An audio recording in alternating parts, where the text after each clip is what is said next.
possiamo non ricordare Zanson di Piave, 90, Piovene Rocchette, peraltro martoriata 2 giorni di seguito e molto altro ancora. E poi ricordiamoci la zona del Cadore, quindi la montagna.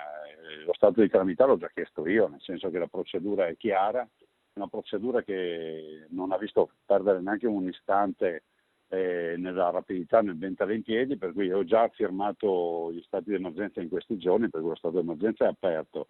I cittadini raccolgano tutte le loro, la lista della spesa, insomma, delle spese che hanno sostenuto, dei danni, e dopodiché i comuni ne faranno una raccolta, ne faranno un dossier, lo invieranno alla Regione, e la Regione, fatto tutto questo ragionamento, in assenza di una forma totale di autonomia, chiederà al Fondo Nazionale per la Protezione Civile di intervenire.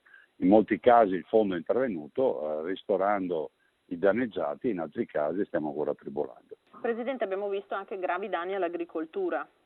Ma l'agricoltura ne esce martoriata, del resto l'agricoltura, l'agricoltore ha l'azienda sotto il cielo, lo si dice, per cui abbiamo visto vigneti rasi al suolo, abbiamo visto la forza e l'energia che ha scaricato questo maltempo, l'ha scaricata molto spesso. Se qualche settimana fa avevamo il problema delle grandinate, oggi abbiamo il problema delle bombe d'acqua e in particolar modo, come è accaduto in queste ultime ore, anche del grande tema delle trombe d'aria, e quindi di quello che è la forza del vento e la devastazione che ne crea. Insomma, le immagini dei vigneti le hanno potute vedere tutte, insomma ci sono degli appezzamenti interi di vigneti martoriati appunto dalle trombe d'aria.